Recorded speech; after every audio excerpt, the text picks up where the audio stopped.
those that have been abducted. We stand with the missing families of the missing people, missing persons in Kenya.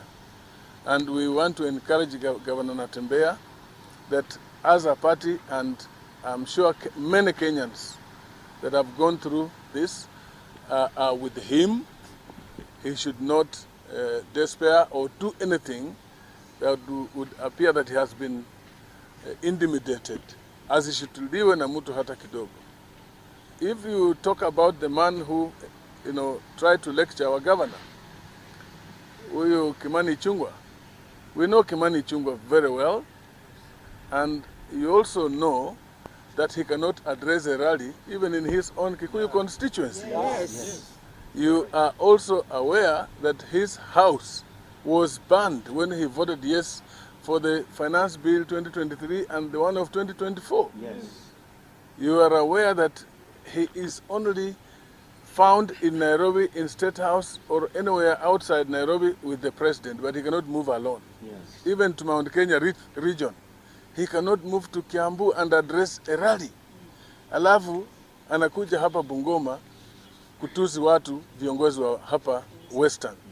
We cannot allow that, and we are warning him. Tulifanya heshima, tungemngojea, ilikuwa matanga ya mama yetu, mama ya speaker. Yes. We are warning huyu Kimani Ichung'wah asijaribu kuleta hiyo ujinga ako nayo hapa Western region. Yes. Kama viongozi, we are not going to sit back and watch mtu atoke nje kufanya matusi kwa Governor Natembeya. Yes. Na tutaendelea kusimama na yeye.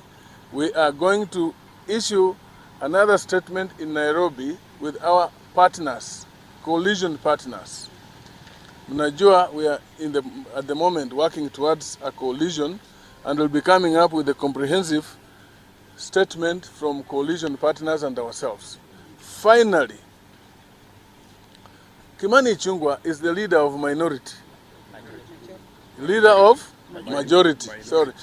Kimani Ichung'wah is leader. In fact, he should be minority.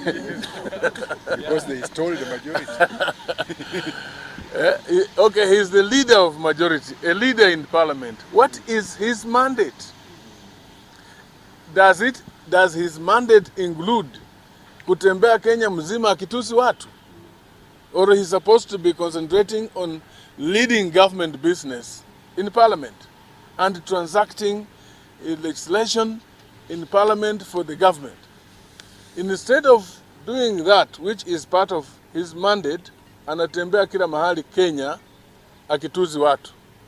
Anatembea kila mahali Kenya, mmeona akiwa yeye ndio mdomo ya kutusi watu katika Kenya.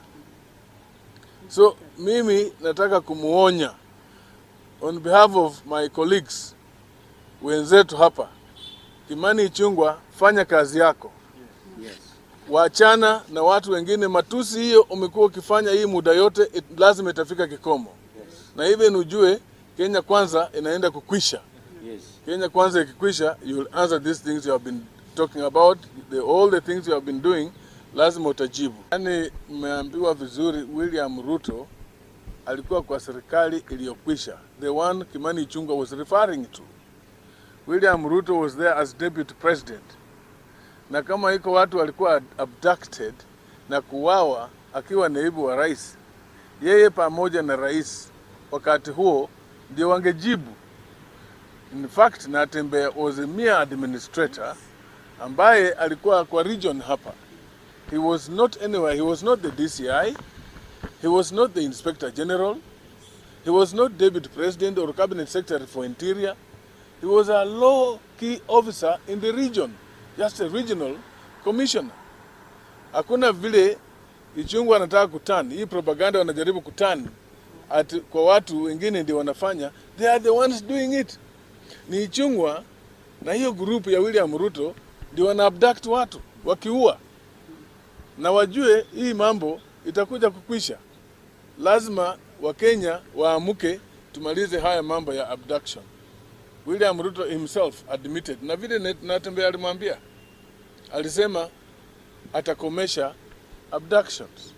Alisema atakomesha abduction, lakini wazazi nyinyi na nyinyi muongee na watoto wenu. waache kufanya hizo vitu wanafanya. Yani, that was a direct admission. That he's aware of his officers abducting people, the youth. Na ataisimamisha, lakini na nyinyi wazazi muongee na watoto wenu. When it comes to abduction, every day these leaders, including our party leader, hata jana ameongelea about abduction. Everywhere that is going, msimamo wa party ni kwamba abduction isimamishwe. Na serikali inajua. So we are saying whatever Natembeya raised is nothing new. Hiyo ndio msimamo wa chama, na sisi ndio chama tunaongelea wanyonge. Tafadhali serikali iongeze security, serikali itupatie ile yenye iliahidi Western region. Otherwise we stand by that statement as a party, na wafuasi wetu wote lazima wajue ya kwamba as a party we will stand together and we shall stand with a common person. Niambie gavana Natembeya kongole sana kwa kuonyesha ukakamavu na ujasiri ambao alionyesha jana kule kwa Matanga. Sasa hivi kama inji pale tumefika, tunahitaji viongozi ambao wanasimama kuzungumza kwa niaba ya Wakenya milioni 50. Natembeya ni kiongozi mmoja wapo ambaye amejitokeza na anaonyesha kwamba ako tayari kutetea wananchi wa Kenya. Na sisi kama vijana tutazidi kumpea support ambayo anahitaji, tutazidi kusimama nyuma yake. Na kwa vijana wa Kenya, mimi nataka kuambia hivi. Hii serikali imeamua kwamba imalize vijana. Na sisi kama vijana tusiogope, lazima tuzidi kuambia serikali yale maovu ambayo wanafanya. Katika streets walituua, lakini katika mtandaoni hawatatuweza. Tuendelee kuzungumza bila uoga ili tutetee vizazi ambavyo vinakuja mbele. Tuhakikishe ya kwamba tuwe na usalama. Viongozi wetu kwa viwango vyote ambavyo tumepikiwa kura, wananchi na waomba sana tuwaheshimu. Matanga ya maana kama ile ya mama ya Right Honorable Speaker Wetangula, hiyo ni matanga ambayo kila mtu kiongozi yoyote even kutoka nje ya nchi lazima wafika hapo walie kukonsole na familia ambayo imefiwa. Lakini hizo statements ambazo viongozi wenye walitoka nje walikuja na wanaongelea kuhusu viongozi wetu ambao wamechaguliwa hapa Bungoma County, hiyo kweli ni kitendo cha upusi na ni uchinga sana, sio heshima. Kiongozi yeyote Bungoma County iwe Kenya aheshimiwe. Na chenye naomba wananchi wa Kenya Bungoma County, na waomba mkuwe watulifu, siasa haichafika. Sisi kama wana DAP Kenya, chenye tunaomba usalama, na viongozi wenye wako mbele msituweke saizi kwa hali ya siasa. Na saizi tumepaki na miaka 3, lazima tufanyie hawa Kenya kazi.